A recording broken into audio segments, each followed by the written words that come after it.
Hello, everyone. The documentary 20 Days in Mariupol received a nomination for Oscar for Best Documentary.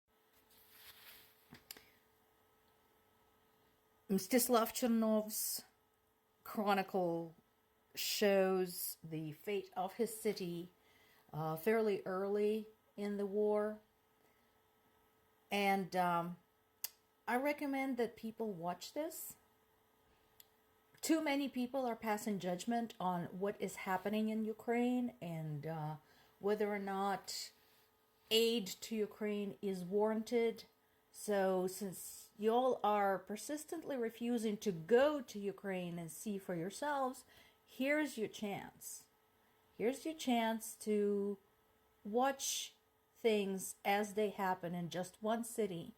Mariupol used to be one of the most beautiful cities in Ukraine, a seaside resort city with booming economy, beautiful views, etc. I think over 90% of it have been destroyed. Former NATO chief Lord Robertson is making the same point as a lot of people around the world, saying that Ukraine is not just fighting for its own survival as a sovereign state, but it is fighting to keep Russia out of Europe, out of EU and NATO territory. And again, I'm just a private citizen, just one of many people who has close ties to Ukraine, which is why I chose to cover this war and have been doing so since it began almost 2 years ago. And here's a man with some international experience, you would think, considering he used to lead the NATO.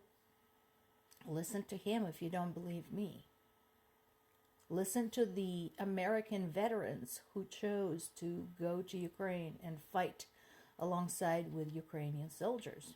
Again, especially conservatives, U.S. conservatives. You keep saying that you support U.S. veterans. Well, listen to them.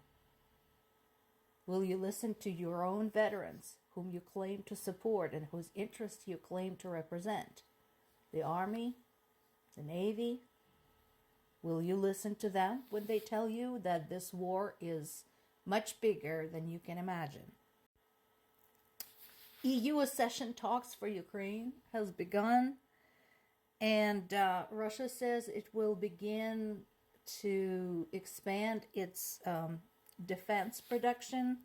My question is how? So far, Russia has been getting support from Iran, North Korea, possibly China. By the way, something else that is very unsettling.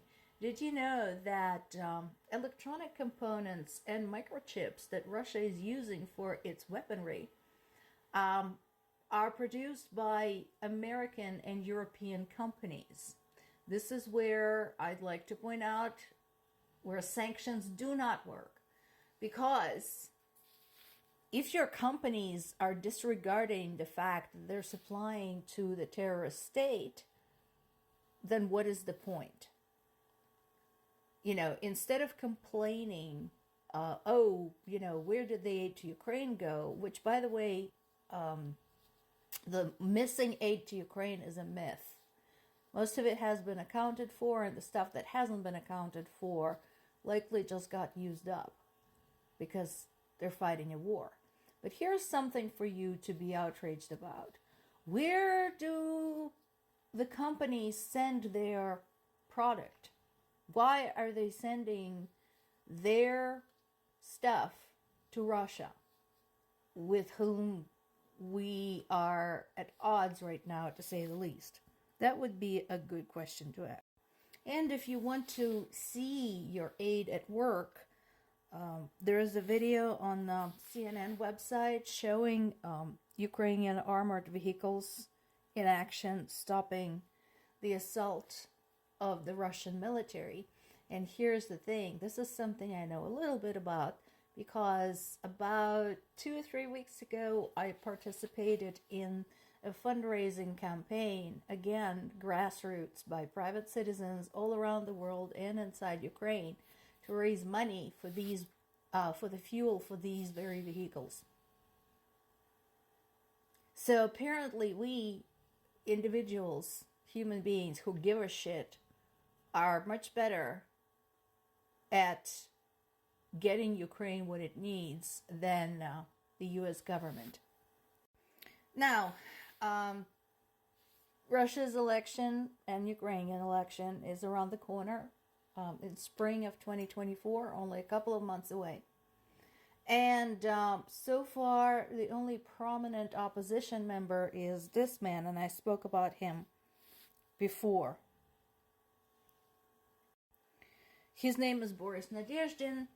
And again, I talked about him before, but I want to point something out about him. I want to talk about how it's rather pathetic that this is the best that Russian opposition has to offer at the moment.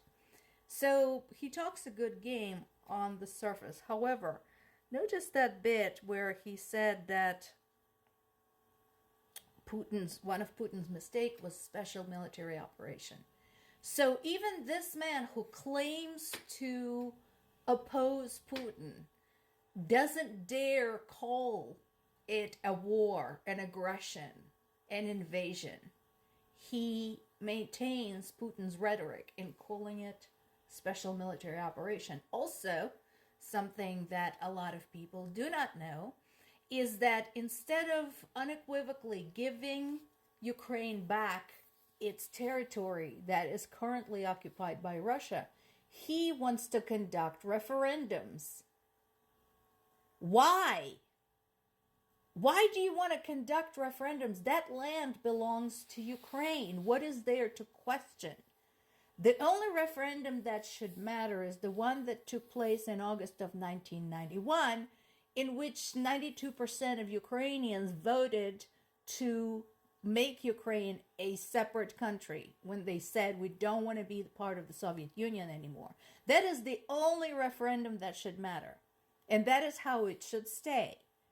So, yeah, he would be better than Putin, but the bar is set really, really low.